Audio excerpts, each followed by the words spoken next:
Today, I'd like to give you a conceptual snapshot of what your reading sessions might look like, depending on how much time you can give it. So let's start by taking a look at a 5-minute session. I'm going to assume that if you're doing 5 minutes, and let's say 5 minutes twice a day, that you're teaching an emergent reader who maybe isn't really so sure he's into this reading thing. So let's look at a 5-minute plan.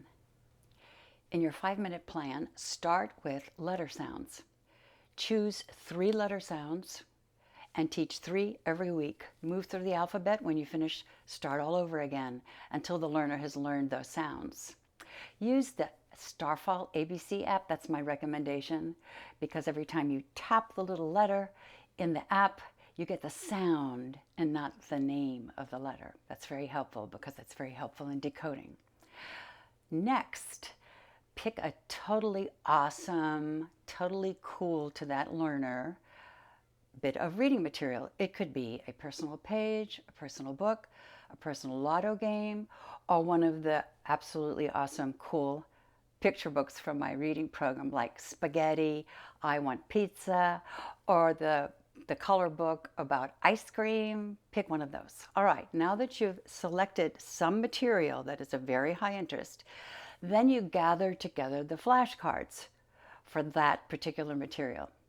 Now, if you don't have my program and you're doing this from scratch, build those flashcards and make them really big. Read my book, Whole Child Reading, for directions on how to do that. So now, so far, you've done the 3 letter sounds and you're ready to go with the material. So you're going to teach that material sandwich style. Flash the cards, read the book, flash the cards. I give instructions for this in my book, Whole Child Reading, and I also have given plenty of instructions in my other videos. If you go to my YouTube channel, you'll see it all there. All right, so far, you've done the 3 sounds, you've taught the material sandwich style, flash, read, flash. Now, do those 3 sounds again at the end. Repeat the 3 sounds you taught in the beginning. There's your 5 minutes. Because flashing takes seconds. It's not going to take you that long to read the book. And then you've got seconds of flashing again. And then you've got the 3 letter sounds. Just a reminder, when I talk about flashing cards, I'm talking about the fast flash method, which I detail in the book and in my videos. So just keep that in mind. That's why it goes so fast.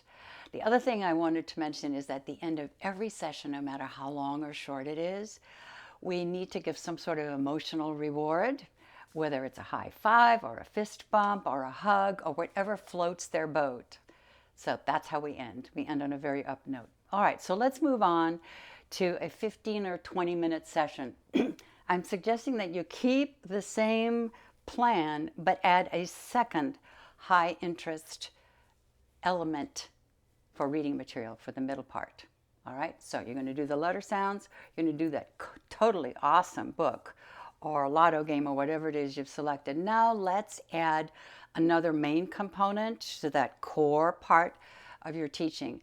And for that, I suggest you pick out one of the Dolch high frequency word books in my series.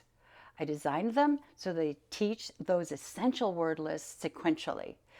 And what those words are the most frequently read words in the English language, starting with the most frequent. So that's why that series is built that way.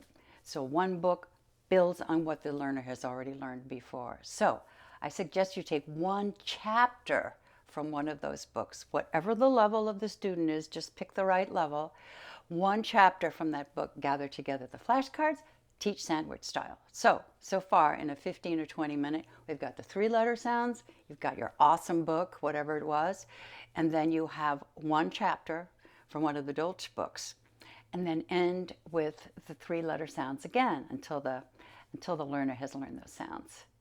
High five, fist bump, hug, you're done.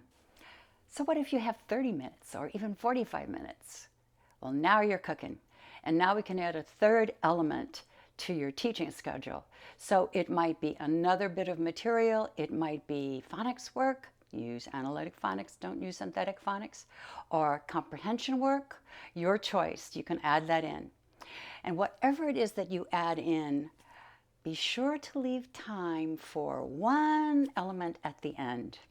And that is something totally cool, wonderful, and fun. You're ending on a very high note.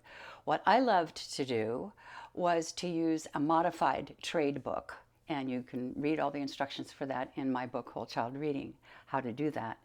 So it would typically be a movie book or a famous TV character, any of these trade books, these regular popular books that are out there that their peers can read, but they can't read quite yet. So I modify them, I rewrite them permanently with permanent labels. So I would save that till the very last thing. It would always be on a topic they loved, and it would typically be at a literacy level a little beyond where they are. So we would read it together. I'm still sitting across from them teaching. This is not just entertainment. This is buy-in. This is, hey, this is what you can read if you work a little harder and keep going with this. So that's how I like to end. Ends on a very high note, and then fist bump, high five, hug, whatever floats their boat, like I said before, and you're done. So remember, the crucial components for a beginner's reading session are letter sounds and super high interest materials. As they progress, you can add more components like I suggested. So I hope this gives you some ideas and a framework that you can use to fill in according to the needs of your learner. So thanks for listening, and I'll see you next time.